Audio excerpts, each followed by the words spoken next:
ہو نہیں رہی ہے، اس لیے مسائل کھڑے ہو رہے ہیں. سمجھ میں آ رہی ہے بات کہ نہیں آ رہی ہے؟ اب پرانے میں جاؤں گا لیکن پہلے دوسرا اشکال بھی اٹھا لوں، پھر میں پرانے زمانے میں انشاءاللہ 1000 سال پہلے ہم چلیں گے، پھر ہم دیکھیں گے وہ سوسائٹی کیسی تھی اور اس زمانے میں یہ احکام امپلیمنٹ ان کا کیسے ہوتا تھا. تو ابھی آپ کی جواب سمجھ میں نہیں آیا ہوگا، لیکن ہم ابھی پرانے زمانے میں جانے والے ہیں، ہم ریورس چلنے والے ہیں. میں دوسرا سوال اب اٹھاتا ہوں. دوسرا سوال یہ تھا کہ یہ کیا بات ہے کہ جی مرد جب کھٹک کھٹک کھڑک طلاقیں دے دے اور عورت اگر مرد کو چھوڑنا چاہے تو چند صورتوں کے علاوہ جو بار بار کہتے رہتا ہوں، کوئی بیسک نان نفقہ ہی نہیں دے رہا، بیسک حقوق ہی نہیں دے رہا، وہ تو ایک الگ بات ہے، لیکن مرد جب چھوڑنا چاہے کھٹاک کھٹاک کھٹاک طلاق نکال دے، اور عورت جب چھوڑنا چاہے تو اس کے پاس یہ آپشن نہیں ہے. اس کا مطلب مرد نے عورت کو کیا بنا لیا ہے؟ غلام. خوب سمجھ لو، طلاق کا رائٹ مرد کے پاس آنا اس کا یہ مطلب نہیں ہے کہ عورت مرد کی غلام ہوتی ہے. رشتہ ختم کرنے کا حق عورت کے پاس نہیں ہے. اس سے یہ کہاں ثابت ہوتا ہے کہ وہ غلام بنا لیا اس نے؟ اس سے تو یہ ثابت ہوتا ہے وہ اس کی بیوی جب بن گئی ہے تو اب قیامت تک بنی رہے گی، بیوی بنی رہے گی، غلام تھوڑی بنی رہے گی. بیوی بننے سے نکلنے کا رائٹ اس کے پاس نہیں ہے. اس کی مثال ایسے جیسے کسی کمپنی نے آپ کو بینک کا مینیجر بنا دیا اور مینیجر بنا کے آپ سے ایگریمنٹ لیا کہ جب تک آپ مر نہیں جاتے آپ کو ریٹائرمنٹ لینے کی اجازت نہیں ہے. تھوڑے دنوں میں آپ کا دل بھر گیا مینجمنٹ سے، آپ نے کہا مجھے تم نے غلام بنایا ہوا ہے جو میں تمہاری مرضی کے بغیر چھوڑ نہیں سکتا. تو ہم کیا کہیں گے؟ غلام نہیں، تمہیں تو باپ بنایا ہوا ہے. ٹھیک ہے نا، تمہیں مینیجر بنایا ہوا ہے. ہاں تمہارے پاس یہ آپشن نہیں ہے کہ تم واپس جا سکتے ہو، اس لیے کہ تم سے ایگریمنٹ، تم سے پہلے ایگریمنٹ ہوا ہے. فوج میں جو لوگ بھرتی ہوتے ہیں وہ باؤنڈ ہوتے ہیں چند سالوں تک کے لیے، اس دوران وہ آرمی کی جاب کو چھوڑ نہیں سکتے. تو اس میں یہ نہیں کہا جاتا کہ یہ آرمی کے غلام بن کے ہوئے میں. آپ کا کوئی اگر کسی سے ایگریمنٹ ہوتا ہے اور اس ایگریمنٹ میں آپ باؤنڈ ہو جاتے ہو تو اس باؤنڈ ہونے کو باؤنڈ ہونا تو کہتے ہیں، غلامی سے تعبیر نہیں کرتے. غلامی کا مطلب تو جو یہ ہوتا ہے کہ سر کے بال سے لے کے پاؤں کے ناخن تک آپ ایسے کنٹرول میں ہیں کہ آپ کا کوئی تصرف کا آپ کو حق حاصل ہی نہیں ہے. آپ جو کمائیں گے وہ بھی آپ کا نہیں ہوگا، آپ کے شوہر کا ہوگا. جیسے باندیاں جو کماتی تھیں تو ان کی کمائی ان کے مولا کی ہوتی تھی، باندی کی نہیں ہوتی تھی. غلام جو کماتا تھا اس کی ٹوٹل کمائی کس کی ہوتی تھی؟ اس کے آقا کی ہوتی تھی. جبکہ اسلام کہتا ہے بیوی کی جو کمائی ہے وہ کس کی ہے؟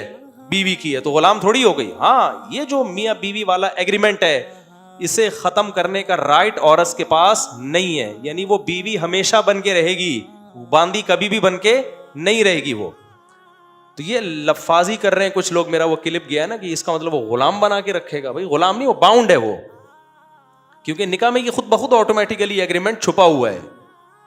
تبھی عورت کو منکوحہ کہا جاتا ہے اور مرد کو منکوحہ نہیں کہا جاتا. منکوحہ جس پر نکاح ہوا ہے. تبھی عورت اگر طلاق دیتی ہے، مرد عورت کو طلاق کا رائٹ دے دے نا تو عورت مرد پہ طلاق نہیں واقع کرتی ہے، طلاق اپنے اوپر واقع کرتی ہے. نہیں آئی میرا خیال ہے بات سمجھ؟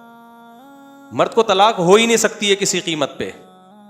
مرد جب بیوی کو کہتا ہے نا میں نے تمہیں ڈیورس کا حق دیا، تو بیوی یوں نہیں کہہ سکتی کہ میں نے تمہیں طلاق دی. نہ، مرد تو پہلے بھی آزاد تھا، اب بھی کیا ہے؟ آزاد ہے. تو طلاق تو آزادی کو کہتے ہیں نا، وہ باؤنڈ تھوڑی ہوا تھا. عورت ماتحت بنی تھی، غلام نہیں بنی تھی، لیکن ماتحت بن گئی تھی. تو مرد کو یہ اجازت ہے اپنی ماتحتی سے نکال دے اس کو. عورت کے پاس یہ رائٹ نہیں ہے کہ وہ جب چاہے مرد کی ماتحتی سے نکل جائے. تو یہ رائٹ اللہ نے مرد کو دیا ہے. تو اب مسئلہ یہ ہے کہ جب مرد کے پاس یہ حق ہے تو عورت اپنے آپ کو ماتحتی سے نکال کے طلاق اپنے اوپر واقع کرے گی، شوہر کے اوپر واقع نہیں کرے گی. کیونکہ وہ طلاق کا مطلب آزاد، عربی میں لفظ طلاق کا مطلب آزادی ہے. تو وہ ماتحت تھا ہی نہیں کہ تو آپ اس کو طلاق کیسے دے رہی ہو. آج یہ چیز بھی لوگوں میں کامن ہو گئی ہے. غیر مسلموں میں یہ لفظ سننے کو ملتا ہے، اس نے اپنی بیوی کو ڈیورس دے دی، شوہر کو ڈیورس دے دی. تو ہمیں تو ہنسی آتی ہے یہ لطیفہ سن کے، شوہر کو ڈیورس کیسے دے دی بھائی؟ اپنے آپ کو ڈیورس دے دی. اگر شوہر نے اس کو ڈیورس کا حق دیا ہے تو عورت جب ڈیورس دے گی تو دے گی کس کو؟ اپنے اوپر طلاق واقع کرے گی. آدمیوں پہ طلاقیں واقع نہیں ہوتی. ہاں یہ ایک بات ہے کہ عورت کو مرد کا ماتحت بنا کے اسلام نے اس کی، لوگ کہتے ہیں انسلٹ کی ہے، بے عزتی کی ہے. کیوں ماتحت بنا دیا بھائی؟ دونوں کیا ہیں؟ سیم ہے. کوئی ماتحت واتحت نہیں ہے. یہ بات یہ منجن ہے. یہ کیا ہے؟ منجن. دنیا میں آزاد کوئی بھی نہیں ہے. ہر شخص کسی نہ کسی کا ماتحت ہے. ہر شخص کہیں نہ کہیں باؤنڈ ہے. ہم بھی مرد بیوی شوہر کے ماتحت ہوتی ہے, تو کیا شوہر کسی کے ماتحت نہیں ہوتا؟ وہ بھی تو کہیں نہ کہیں کسی کے ماتحت ہوگا. وہ دفتر میں اپنے باس کے ماتحت ہوگا, کچھ نہیں ہے تو علاقے کے ناظم کے ماتحت ہوگا, وہ کچھ نہیں ہے تو وزیر اعظم کے ماتحت ہوگا. ماتحت ہونا الگ چیز ہے, غلام ہونا الگ چیز ہے. ماتحت ہونا عیب نہیں ہے, غلام ہونا عیب ہے. سمجھتے ہو بات کو؟ تو اگر آزادی دلانی ہے نا عورت کو شوہر کے ماتحتی سے, تو میاں کو باس کی ماتحتی سے آزادی دلاؤ, عوام کو حکومت کی سرپرستی سے آزادی دلاؤ. بولو ہمارا کوئی سربراہ نہیں ہے, ہم ماتحت نہیں ہیں, ہم آزاد ہیں. اس سے پورا ملک کا نظام کیا ہو جائے گا؟ برباد. تو ایسے ہی عورت کو اگر شوہر کی سربراہی سے باہر نکال دیں گے, گھر کا سیٹ اپ کیا ہو جائے گا؟ برباد. گھر بھی چھوٹی سی ریاست ہوتی ہے, اس میں بھی کوئی سربراہ ہونا چاہیے اور کوئی ماتحت ہونا چاہیے. جب تک آپ چھوٹے ہوتے ہو, آپ ابا کے ماتحت ہوتے ہو کہ نہیں ہوتے؟ تو بچوں کے حقوق پہ تحریک چلانی چاہیے. کوئی بچہ باپ کا ماتحت نہیں ہے, کیونکہ ماتحت ہونا ایک عیب ہے. اس کا مطلب بچے باپ ہیں, اور باپ کل سے کیا ہے؟ وہ بچہ ہے. گھر کا تو بیڑا غرق ہو جائے گا. کمپنی میں مینیجر وہ سربراہ ہوتا ہے, اور جو نیچے لوگ ہوتے ہیں وہ اس کے کیا ہوتے ہیں؟ ماتحت ہوتے ہیں. تو ہر شخص, ہم گھر کے سربراہ ہیں, ہر جگہ سربراہ تھوڑی ہیں, کہیں سربراہ ہے کہیں ماتحت ہیں. عورت اپنے بچوں کی سربراہ ہے, شوہر کی کیا ہے؟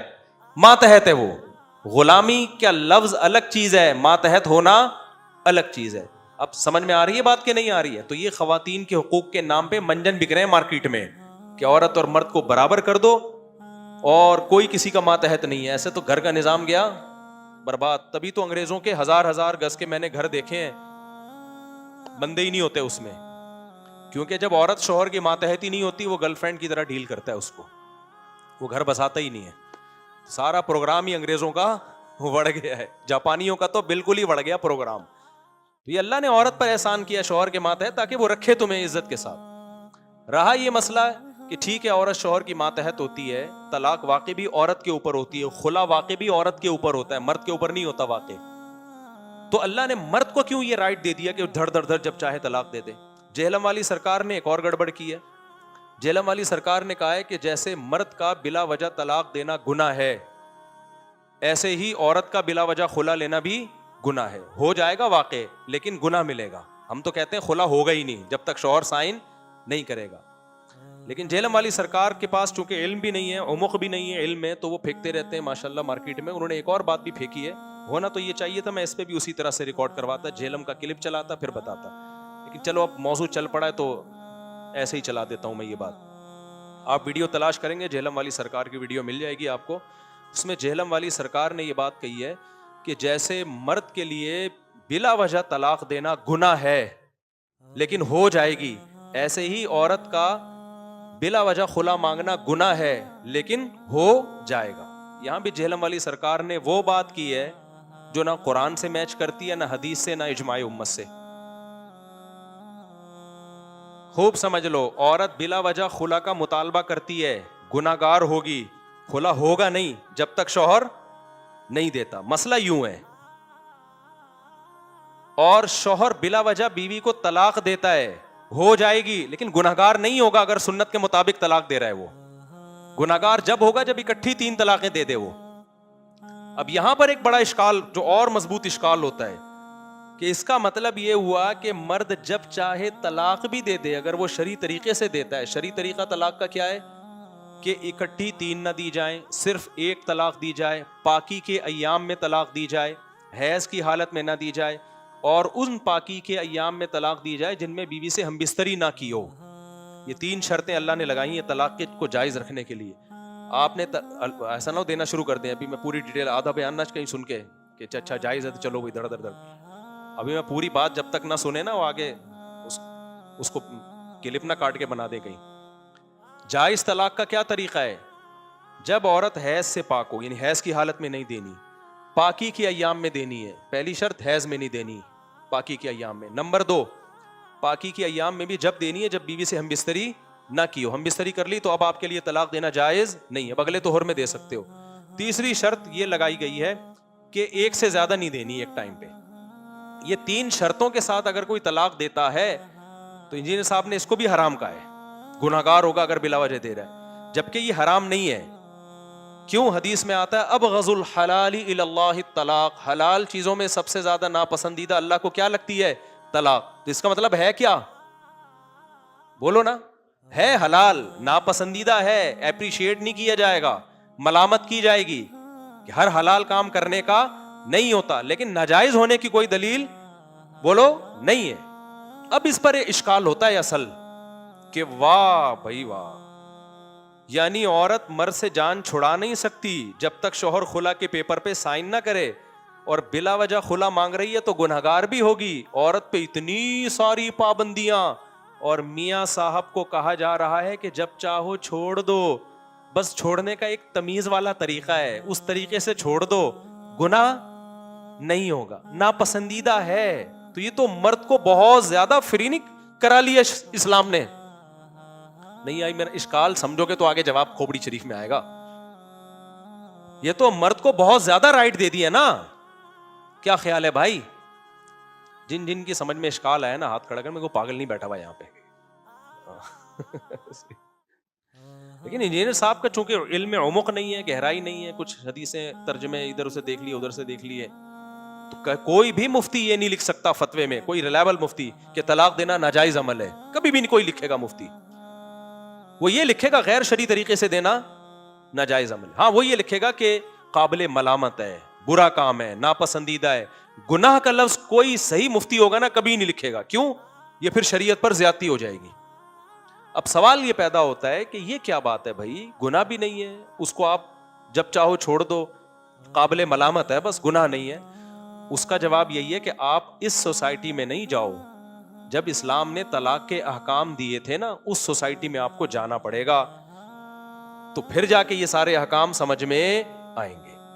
وہ سوسائٹی تھی جہاں 2-3 شادیوں کا رواج تھا. اسلام کے طلاق کے خلا کے احکام یہ اس سوسائٹی کے لیے ہیں جہاں شادی بیاہ میں اسلام کے سارے احکام کو فالو کیا جائے.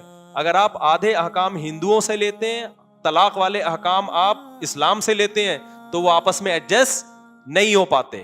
اس کی میں ایک مثال سے بات سمجھاتا ہوں. آپ نے یہ والا حکم اسلام کا لے لیا کہ شادی شدہ مرد اور عورت کو پتھروں سے مار کے ہلاک کیا جائے گا اگر وہ زنا کرتے ہیں. یہ ہے نا اسلام میں. کیا خیال ہے بھائی؟ اسلام میں حکم یہ ہے کہ شادی شدہ مرد اور عورت زنا کرے تو اور 4 گواہوں سے ثابت ہو جائے تو کتنی بدترین سزا ہے نا, کہ پتھروں سے مار کے کیا کرو, ہلاک. لیکن آپ نے نکاح پہ پابندی لگا دی مرد اور عورت کے, کہ جلدی شادی بھی نہیں کرنی ہے تو ایک بیوی سے زیادہ آپ کر نہیں سکتے, بھلے بیوی بوڑھی ہو جائے, ہے بھائی. اور عورتوں کو بے پردہ بھی آپ نے چھوڑ دیا کہ ادھر دوستی. یعنی بے پردگی والے احکام آپ نے یورپ سے لے لیے, شراب کباب نائٹ کلب والے احکام, اور پتھروں سے مار کے ہلاک کرنے والی جو زنا کی سزا ہے وہ آپ نے کہاں سے لے لی؟ اسلام سے. تو بدنام اسلام ہوگا, لیکن ان لوگوں کی نظر میں بدنام ہوگا جن کے پاس کھوپڑی بولو نہیں ہے, جن کو اللہ نے عقل دی ہے. وہ کہیں گے بھائی یہ اسلام کا فالٹ نہیں ہے, یہ ہمارا فالٹ ہے کہ ہم پتھروں سے ہلاک کرنے والی سزا تو اسلام سے لے رہے ہیں, اور نکاح میں حلال میں جو اللہ نے اتنی وسعتیں پیدا کی ہے, مرد کو کہا ہے بھائی تو غریب بھی ہے تو نکاح کر لے, اتنا آسان بنا دیا, 2-2 3-3 4-4 شادیوں کا کر دیا. پھر کوئی عورت بغیر نکاح کے رہتی نہیں ہے مسلم سوسائٹی میں, تو زنا کرے گا کیسے وہ کمبخت؟ اس کے بعد بھی کمبخت جا کے کرتا ہے تو پھر تو گاڑ کے اس کو مارنا چاہیے زمین میں کمبخت کو. نہیں آ رہی میرا خیال ہے بات؟ تو یہاں بھی یہی مسئلہ ہوا ہے کہ اسلام نے جب طلاق کا رائٹ مرد کو دیا ہے نا, کہ تم جب چاہے دے سکتے ہو بشرطے کہ شریعت کے مطابق, جب چاہے دے سکتے ہو, ناپسندیدہ ہے مت دینا, لیکن دو گے تو گناہ نہیں ہے, کوئی سزا نہیں ہے اس پہ اسلام میں. تو یہ اس سوسائٹی میں دیا ہے جہاں اسلام نے ایک اور حکم دیا ہے. وہ حکم یہ ہے فَانْكِحُوا مَا طَابَ لَكُم مِّنَ النِّسَاءِ مَثْنَىٰ وَثُلَاثَ وَرُبَاع, 2-2 3-3 اور 4-4 نکاح کرو. اب ہوگا یہ کہ جب مرد سوسائٹی میں 4 بیویاں رکھنے کی کوشش کریں گے تو خواتین مارکیٹ سے کیا ہو جائیں گی؟ شارٹ. کیونکہ اللہ نے اتنی عورتیں پیدا نہیں کی ہیں کہ ایک کے مقابلے میں 4. یہ کبھی بھی سوسائٹی میں یہ ریشو رہا ہی نہیں ہے, ڈبل بھی نہیں پیدا ہوتی. اتنی بھی نہیں ہے کہ کسی سوسائٹی میں 50,000 مردوں اور 1,00,000 عورتیں ہوں, یہ بھی نہیں ہوتا, بہت زیادہ ہوگا. 50,000 مرد ہوں گے, 51,000 عورتیں ہوگی, بلکہ ریشو اکثر برابر ہی رہتا ہے. ہوگا یہ کہ جب مرد کوشش کرے گا نا زیادہ بیویاں رکھنے کی, تو عورت کا حصول مردوں کے لیے مشکل ہو جائے گا. جو بہت ہی ہائی لیول کے, اپر لیول کے, رائل فیملی کے لوگ ہوں گے, شہزادے ٹائپ کے, کروڑ پتی, ارب پتی لوگ ہوں گے, وہ تو 2 کر لیں گے, بہت مشکل ہوا تو 3 کر لیں گے. نارمل طبقے کے لیے 1 کا حصول بھی مشکل ہو جائے گا. سمجھ میں آ رہی ہے بات کہ نہیں آ رہی ہے؟ بھائی آپ ایک سوسائٹی میں فرض کرو 50,000 مرد ہیں اور 50,000 کو چھوڑو, 50 مرد اور 50 عورتیں ہیں. مثال سے بات سمجھو, اگر کھوپڑی شریف کام کر رہی ہے, ایک سوسائٹی ہے, 50 مرد ہیں اس میں اور 50 کیا ہیں, بولو, خواتین ہیں. مرد کو اجازت دیتی تو 4 کر سکتا ہے, آپ کا کیا خیال ہے 50 مرد 4 بیویاں کر لیں گے؟ ہے ہی نہیں تو کہاں سے کریں گے؟ اسلام نے جو چھوٹ دے دیا نا مردوں کو کہ 4 کر لو, اس کا یہ مطلب نہیں کہ مرد کر بھی لیں گے. لوگ کہتے ہیں اور اتنی عیاشی اور مرد 4 لے کے گھوم رہا ہوگا. او بھائی, یہ اسلام نے آرڈر دیا ہے سپلائی کے مقابلے میں ڈیمانڈ کو بڑھانے کے لیے, کہ اتنی عورتیں پیدا نہیں ہوتی ہیں, ڈیمانڈ ان کی بڑھا دو, کیونکہ سپلائی کے مقابلے میں جس چیز کی ڈیمانڈ بڑھتی ہے اس کی ویلیو بڑھ جاتی ہے. اب 50 مرد ہیں, 50 عورتیں, ہر عورت اس قابل ہوتی ہے کہ اس کا نکاح ہو جائے کیونکہ اس نے ماتحت بننا ہے. ہر مرد اس قابل نہیں ہے کہ وہ کسی کو اپنی بیوی بنا لے, کیونکہ سربراہ میں کچھ شرطیں پائی جانی چاہیے کیونکہ وہ سربراہ ہے. اب ہوگا کیا کہ مرد جب عورت کی طرف نکاح کا پیغام بھیجیں گے, ہر مرد پیغام بھیجے گا, تو عورت کیا کہے گی, وہ اکلوتے شوہر کو ترجیح دے گی اس شخص پر جس کی دوسری کر رہا ہو, کیونکہ عورت کا فائدہ اکلوتی بیوی بننے میں, بولو, منہ سے پھوٹنا پڑے گا, اکلوتی بیوی بننے میں زیادہ. اس کو تھوڑی شریعت نے ترغیب دی ہے کہ تم کسی شخص کی 4تھی بیوی بنو, اس کو تھوڑی ترغیب دی ہے شریعت نے. وہ کیا کرے گی, وہ بولے گی بھائی میں پہلی والے کو ترجیح دوں گی, میں کیوں کسی کی دوسری بیوی بنوں. تو آپ کے جذبے 4 بیویوں کے وہ ادھورے رہ جائیں گے. آپ روڈ ہی نہ, آپ میری 4 شادیوں والی کتاب ہی لے کے گھومتے رہو گے, کیونکہ عورت کہے گی کہ یہ کتاب مفتی صاحب نے تمہارے لیے لکھی ہے, میرے لیے کوئی کتاب دکھاؤ جس میں لکھا ہو کہ کسی کی 4تھی بیوی بننا ثواب ہے. عورت کو تھوڑی ہے یہ, وہ اپنے لیے بہتر سے بہتر سوچے گی. وہ کسی کی دوسری بیوی جب بنے گی جب مرد کے اندر کوئی سرخاب کے پر لگے ہوئے ہوں گے, پھر وہ کہے گی بھائی یہ وہ سرخاب کے پر کروڑ پتی بھی ہو سکتا ہے, وہ عہدے کے لحاظ سے کوئی بہت بڑا آدمی ہو سکتا ہے, یا کوئی بہت مشہور سیلیبریٹی ہو سکتی ہے. تو اس بیس پہ ہو سکتا ہے وہ کہے کہ بھائی مجھے کنوارے کی نسبت نا یہ ایسی صفات والا انسان ہے جس کی میں دوسری بیوی بننا قبول کر لوں گی. اور 2-4 ان 50 لوگوں میں ایسے ہوں گے, بمشکل 2 یا 3 ایسے ہوں گے کہ عورت ان کی 4تھی بیوی بننا بھی قبول کر لے گی. وہ بہت ہی ہائی لیول کے ہوں گے, وہ پاکستان کے صدر بننے والے ہوں گے, آپ یوں سمجھ لیں, بہت ہی ہائی لیول کے ہوں گے. تو اب 4 شادیوں پر ہر آدمی نہیں قدرت ہوگی, اس کو بہت کم لوگ ہوں گے جو اس میں کامیاب ہو جائیں گے. ابھی تو اس لیے ہم جیسوں کی ہو رہی ہے کہ 2-4 لوگ ہی کر رہے ہیں یہ کام, اور ایک بھی نہیں کر رہے بہت سے مرد, ورنہ یہ آسان تھوڑی ہوگا سوسائٹی میں. اب ہوگا کیا کہ خواتین اب 2 جس نے کر لی, 3 کر لی, اپر لیول کے لوگ نے, تو ایک نارمل آدمی کے لیے ایک بیوی کا حصول بھی آسان ہوگا یا مشکل ہو جائے گا؟ بہت مشکل ہو جائے گا, کیونکہ جو بیوہ ہوگی, طلاق یافتہ ہوگی, وہ دوسری والی پہ بننے پہ راضی ہو جائے گی, وہ تیسری بیوی بننے پہ راضی ہو جائے گی. نتیجہ یہ نکلے گا کہ مرد کے لیے عورت کا حصول انتہائی مشکل ہو جائے گا. تو وہ پاگل ہے, اتنی مشکل سے ایک بیوی ملی ہے, اسے طلاق دے کر اپنی ملکیت سے آزاد کر دے. وہ نہیں آئی میرا خیال ہے بات. اس لیے اسلام نے اس کو آپشن دے دیا کہ نقصان تیرا ہی ہو رہا ہے, تو چھوڑنا ہے تو چھوڑ دے تو, اس کے لیے تو 20 لوگ کھڑے میری شادی کرنے کے لیے, بیڑا تیرا غرق ہوگا. تبھی تو قرآن میں اللہ نے 3 طلاقوں پر جو پابندی لگائی ہے نا, اس میں اللہ نے یہ نہیں کہا کہ 3 طلاقیں دو گے تو بیوی پہ ظلم ہوگا. اللہ نے اس لیے پابندی لگائی ہے تم اپنے پاؤں پہ کلہاڑا مارو گے غصے میں آ کے. تبھی اللہ کہتے ہیں سورہ طلاق میں, ادھر توجہ کرے, سورہ طلاق میں جب اللہ تعالیٰ نے پابندی لگائی, یا ایھا النبی اذا طلقتم النساء فطلقوہن لعدتہن, اکٹھی مت دیا کرو, ڈیوائڈ کر کے دیا کرو. آگے اللہ فرماتے ہیں لا تدری لعل اللہ یحدث بعد ذلک امرا, ہو سکتا ہے تمہیں بعد میں ندامت پیدا ہو, تو جوڑ کی اللہ صورت پیدا کر دے. آگے اللہ فرماتے ہیں وَمَن يَتَّقِ اللَّهَ يَجْعَل لَّهُ مَخْرَجًا، جو اللہ کے بتائے ہوئے طریقے کے مطابق طلاق دیتا ہے، یعنی اللہ سے ڈرتا ہے، تو جس مصیبت نے اس نے اپنے آپ کو ڈالا ہے، اللہ اس کے لیے اس مصیبت سے نکلنے کا راستہ رکھتا ہے. اور جو اللہ کے بتائے ہوئے طریقے کے مطابق طلاق نہیں دیتا فقد ظلم نفسہ، اس نے بیوی پہ ظلم نہیں کیا، اس نے اپنے اوپر ظلم کیا ہے.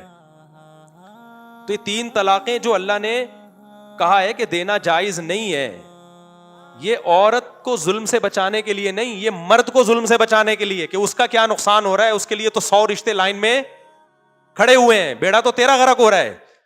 نہیں آئی میرا خیال ہے. اس کی اور آسان مثال دیتا ہوں. دیکھو آپ کے پاس BMW آ گئی، ایک غریب آدمی کے پاس کروڑوں روپے کی کسی نے گفٹ دے دی اور بول دیا کہ یہ کروڑوں روپے کی چیز کا تو مالک ہے، تو اگر زبان سے یہ بول دینا کہ میں نے BMW کو طلاق دی طلاق دی طلاق دی، تو یہ تیری ملکیت سے نکل جائے گی اور تجھے گناہ بھی نہیں ہوگا. آپ دو گے اس کو طلاق؟ بولو دو گے؟ بولا کہ ٹھیک ہے حلال ہے، مگر مجھ سے بڑا بیوقوف کون ہوگا اتنی کروڑوں روپے کی چیز کو میں اپنی ملکیت سے ایسے ہی نکال دوں. اور آپ اگر نکال دو گے تو کیا BMW اخبار میں اشتہار دیا جائے گا کوئی ہے اس کو رکھنے والا؟ بھائی 100 لوگ لائن میں کھڑے ہوئے ہوں گے. تو ہم عورت کی حیثیت کو آج کی سوسائٹی کے لحاظ سے دیکھ رہے ہیں جس میں ایک شادی کا رواج ہے، جس نے عورتوں کا بیڑا غرق کر دیا ہے. اسلام نے جو سسٹم دیا ہے اس میں عورت کا حصول آسان نہیں تھا، تو اسلام نے مرد کو طلاق کا رائٹ اس لیے دے دیا اور حلال بھی اس لیے کر دیا کہ بھائی نقصان جس کا ہوتا ہے نا، ملکیت سے نکالنے کا رائٹ اسی کو دیا جاتا ہے، کیونکہ وہ اپنا نقصان، دنیا میں کوئی بھی بیوقوف ایسا نہیں ہے جو اپنا نقصان کر کے اپنی ملکیت سے بیوی نکال دے. نقصان تو تیرا ہو رہا ہے. نہیں آ رہی میرا خیال ہے بات سمجھ میں؟ نقصان مرد کا ہے، اس میں یہ سمجھا گیا ہے کہ تیرا نقصان، اس کے لیے تو 20 رشتے ہوں گے.